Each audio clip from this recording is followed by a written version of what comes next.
Olá, queridos amados irmãos, graça e paz a cada um de vocês, sejam todos muito bem-vindos. E que bom poder nos encontrarmos mais uma vez aqui através do nosso canal do YouTube para juntos meditar a Palavra de Deus. Hoje, nesta segunda-feira, dia 17 de setembro de 2018, estamos vivenciando a 24ª semana do Tempo Comum. E a liturgia de hoje nos propõe para a nossa reflexão o Evangelho de São Lucas, capítulo 7, versículos de 1 a 10, que vai nos narrar o seguinte: Naquele tempo, quando terminou de falar essas palavras ao povo que o escutava, Jesus entrou em Cafarnaum. Havia um centurião que tinha um servo a quem estimava muito, e estava doente à beira da morte. Tendo ouvido falar de Jesus, o centurião mandou alguns anciãos dos judeus pedir-lhe que viesse curar o seu servo. Quando eles chegaram a Jesus, recomendaram com insistência: Ele merece esse favor porque ama o nosso povo. Ele até construiu uma sinagoga para nós. Jesus foi com eles. Quando já estava perto da casa, o centurião mandou alguns amigos dizer-lhe: Senhor, não te incomodes, pois não sou digno de que entres em minha casa. Por isso, nem fui pessoalmente ao teu encontro, mas dize uma palavra e meu servo ficará curado. Pois eu mesmo, na posição de subalterno, tenho soldados sob as minhas ordens, e se ordena a um vai, ele vai, e a outro vem, ele vem, e se digo ao meu escravo, faz isso, ele faz. Ao ouvir isso, Jesus ficou admirado, voltou-se para a multidão que o seguia e disse: Eu vos digo que nem mesmo em Israel encontrei uma fé tão grande. Aqueles que tinham sido enviados voltaram para a casa do centurião e encontraram o servo em perfeita saúde. Palavra da salvação. Glória a vós, Senhor. Caríssimos irmãos e irmãs, estamos então caminhando o nosso ano litúrgico e hoje temos a oportunidade de refletir sobre a fé. Essa palavrinha tão pequena, mas que faz a diferença na vida do ser humano. E hoje, de maneira especial, nós temos então a fé de uma pessoa pagã. Uma pessoa que não faz parte do povo de Israel, não é um judeu, não é um fariseu, mas é alguém de Cafarnaum, um centurião. Esse centurião, ele tem então um servo a quem ele tanto estima, que está passando por uma enfermidade e grave. E esse centurião, ouvindo falar de Jesus, e aqui está a importância da pregação da palavra, ele ouve falar de Jesus e pede a alguns dos anciãos que vá ao encontro de Jesus interceder pelo seu servo. Que é justamente o que faz esses anciãos, como acabamos de ouvir. Vai então chegar os anciãos a Jesus e dizer: olha, nós temos então um centurião que tem um servo que está muito doente. Olha, ele merece que ele faça esse favor, porque ele até construiu para nós uma sinagoga. É interessante como na vida da gente, nos nossos relacionamentos, nós então vamos estabelecendo laços de afinidades que muitas vezes está voltado com aquilo que a pessoa pode me oferecer. Olha só, eles intercedem pelo centurião porque ele construiu uma sinagoga, ou seja, ele merece porque fez isso. Ou seja, e se esse centurião não tivesse feito isso, não seria merecedor também? Então é preciso olhar para os nossos relacionamentos e aquilo que nós estabelecemos como parâmetros, se a pessoa tem direito ou não, se merece ou não. Ora, não somos nós que vamos dizer. Todos somos merecedores, ou melhor dizendo, não somos merecedores da graça de Deus, mas Deus quer nos acumular com sua graça. Então não podemos então olhar as coisas dessa forma, porque se for assim, ninguém é digno, ninguém é merecedor de nada, mas tudo é graça. E é por isso que Deus então nos socorre, e é isso que Jesus então faz, vai ao encontro então deste centurião para poder curar o seu servo. E quando Jesus se coloca a caminho, o centurião com certeza ficou sabendo e envia alguns amigos para que impeça que Jesus vá, porque o centurião é uma pessoa que sabe que ele é indigno, sabe que é pecador, sabe que é falho. E é por isso que ele não aceita receber Jesus na sua casa.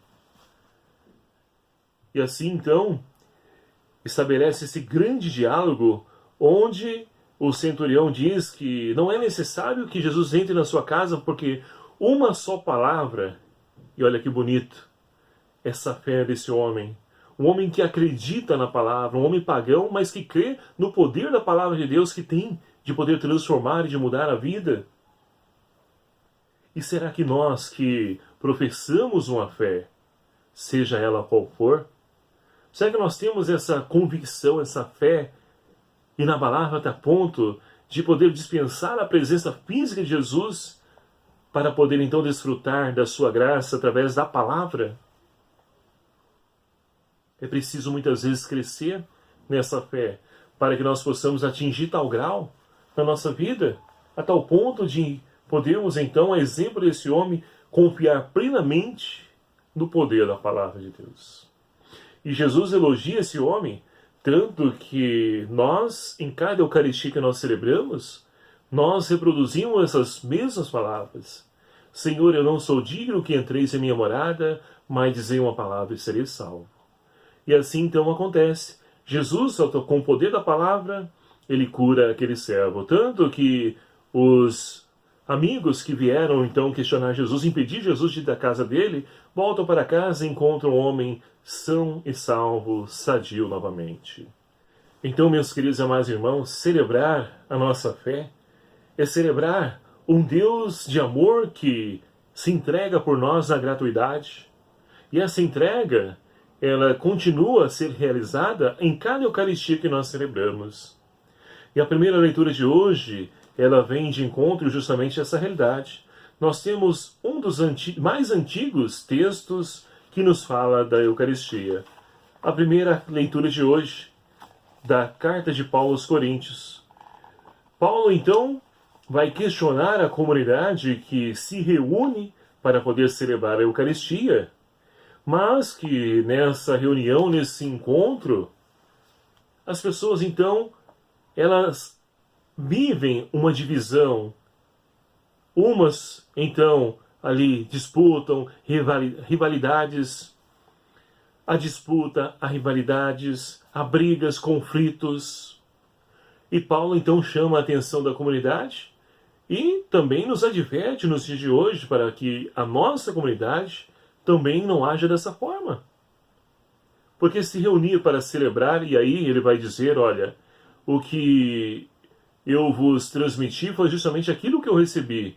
E aí tem todo o relato da Eucaristia, da instituição da Eucaristia, onde então o Senhor tomou o pão, repartiu, deu graças, e disse, tomai e comei, isso é o meu corpo que será entregue por vós. Esse relato que Jesus então manda com que nós pudéssemos então celebrar, fazer memória desse gesto salvífico, onde Jesus se entrega para nós o santo sacrifício da missa, onde esse sacrifício é atualizado em cada Eucaristia que nós celebramos, mas que essa Eucaristia que nós celebramos não pode ficar somente nas palavras, deve gerar comunhão.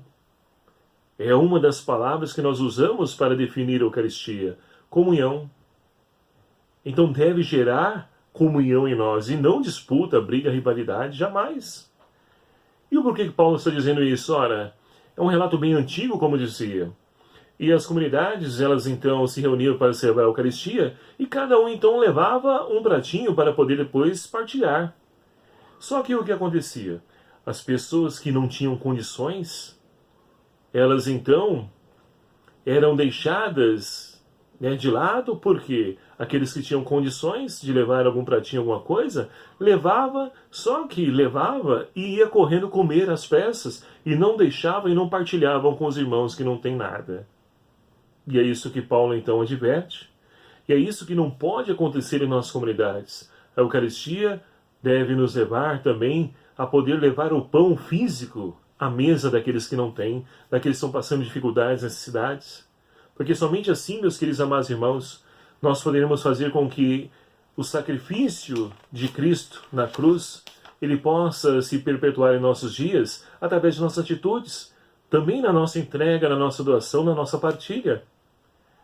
E o salmista de hoje nos convida a anunciar a morte do Senhor até que Ele venha. Então a Eucaristia é esse memorial da paixão, morte e ressurreição, onde nós tornamos então a presença de Cristo real, o corpo de Cristo presente, para poder então nos alimentar, nos fortalecer, nos sustentar nessa nossa caminhada, muitas vezes difícil, mas que com a graça de Deus e com o pão descido do céu nos alimentando, nos sustentando, poderemos então recobrar nossas forças e continuar essa nossa caminhada, nossa peregrinação rumo a Jerusalém Celeste. Que o Senhor então nos ajude a podermos crescer nessa nossa fé através da leitura, meditação da Palavra de Deus, e assim, essa fé crescendo, que nós possamos então celebrar a Eucaristia gerando comunhão, e assim estaremos anunciando a presença desse Deus que está presente no meio de nós e que continua presente em nossas comunidades, mas que tudo isso deve ser visível através do nosso testemunho, através do nosso gesto, gerando sempre comunhão. Louvado seja o nome do nosso Senhor Jesus Cristo, para sempre seja louvado. Muito obrigado a você, meu querido amado irmão, que nos acompanha e faz parte desse nosso canal. E você que ainda não se inscreveu no nosso canal, peço encarecidamente a você que se inscreva no nosso canal. É fácil, é só você clicar aqui embaixo ó, em vermelho inscrever-se e venha somar conosco, ajude-nos a divulgar esse vídeo, esse canal. E vamos evangelizar, aproveitando esse canal, para poder então levar o Evangelho aos corações aflitos, sedentos, sofridos, abatidos, que o Senhor possa consolar a cada um desses nossos irmãos e irmãs. O Senhor esteja convosco, Ele está no meio de nós. Por intercessão de Nossa Senhora do Livramento, abençoe-vos Deus Todo-Poderoso, Pai, Filho e o Espírito Santo. Amém. Deixo aqui meu abraço fraterno a cada um de vocês. Até o próximo vídeo, se o Senhor assim nos permitir. Espero por você.